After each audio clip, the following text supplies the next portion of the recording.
1982 Porsche 911 SC.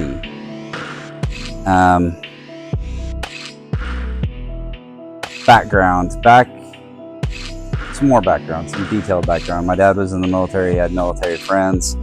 They were all in Germany from time to time. This car actually did come from Germany and got imported into the United States in 1987. It got brought over from Germany. It is a German spec model that has been converted to US spec. When it came in, they had to put it through this whole thing to get it converted over. They put steel in the doors. They made some lights work and some lights not work. They put the big American bumperettes on the bottom of the car. So they called that a gray import forever. They were called gray vehicles, and they didn't really bring a whole lot of money because they were not US spec. They were converted over, so they were thought of as less desirable. However, today's market, these are highly sought after because there is still a difference between the German-made Porsches and the American-made Porsches. There's about 30 more horse.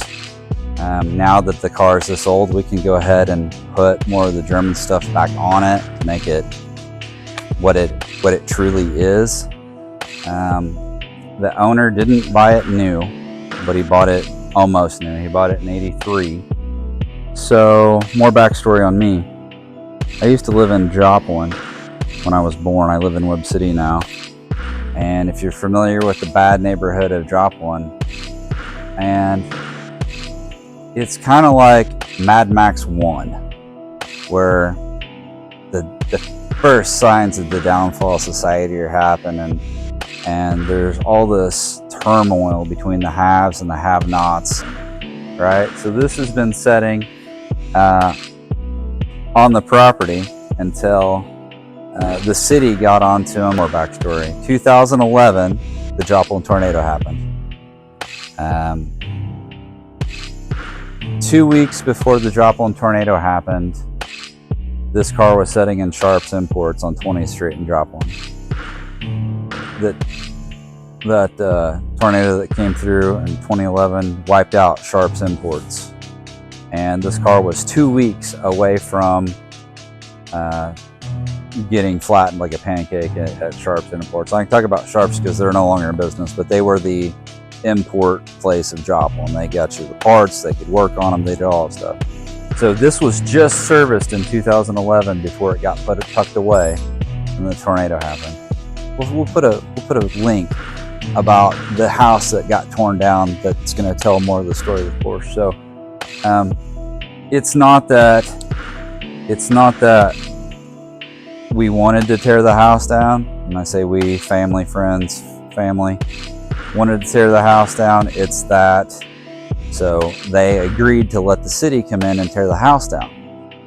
And all the hate come in from the neighborhood community. I can't believe you're tearing that house down, and all this stuff, and the drama. And when I used to live next door, even back then, I'm pretty sure the people that lived in the corner house that got destroyed stole from my family when we lived there.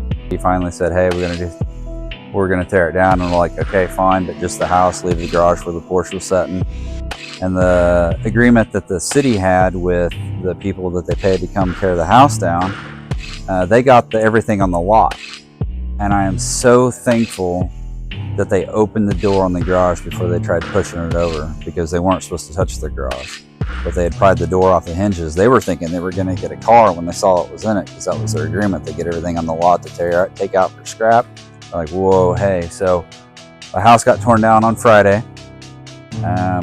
We stopped them from tearing the garage down on Saturday, and we went and got the car out of the garage on Sunday.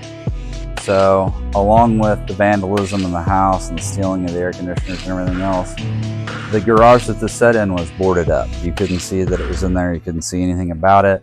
It was completely, no light got to it at all whatsoever. If you look at the tags on it, it says 14 on the tag, not 11. There's some discussion whether it was last driven 11 before the tornado or if it was driven later than that. And The owner's pretty sure he drove it in 13 and 14 too, and it just, but I believe that it was probably driven 13 and 14. The wife doesn't always know when you take your classic car out for a ride, so I'm going to say 13 or 14. The wife says it's 11, he says it's 14. Either way, it's been sitting for 10 years, and what we're going to do to the Porsche. So there's actually a really lengthy list. This isn't a muscle car. This is nothing that you can just throw a battery and spray a little ether down it and get it to fire up. We're going to have to completely go through the injection system on it, all the rubber hoses. We're going to have to clean the fuel tank, might even replace the fuel tank. There's a fuel pump, an accumulator. There's lots of finicky stuff on the fuel system here that we must replace before we can even attempt to start it. So it is going to get cleaned up, and the first thing we're going to do is we're going to go through the fuel system on it. So, but to show you how nice it is, it's really nice. It's got the big wheels on it. They're all 16-inch, but these are have the extra dish. They're the extra wide ones, front and rear. I'm going to open the side up to let you see how nice it is inside. It's all original. You can see it's been in some close cars. We can get the mold off of it.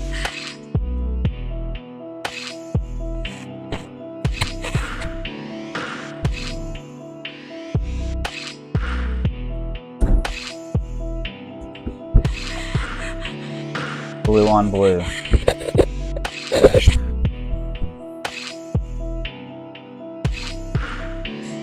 So, we didn't talk about the vandalism of the car. Somebody had tried popping the badge off the back and broke the tail of the A. This car was parked with the keys in the ignition, believe it or not. And so, thief 1 stole the keys out of the car. It could have been the same thief, we don't know, but somebody got the keys out of it, and then somebody came in after that and tried popping the lock cylinder on it. And there's still a screw from where they tried popping the lock cylinder on it. And it's still stuck in there, but we're gonna get a new ignition switch, mechanical part ordered for the keys, so the keys will still match. You got to be careful here on how we show it, so that we don't show them the information on it. But there's the export tag right there on when it was imported into the States, and just a really cool, awesome, rust-free 1982 Porsche 911 SC. If you guys have any more questions about background or living in Joplin on Sargent Street, it's the hood.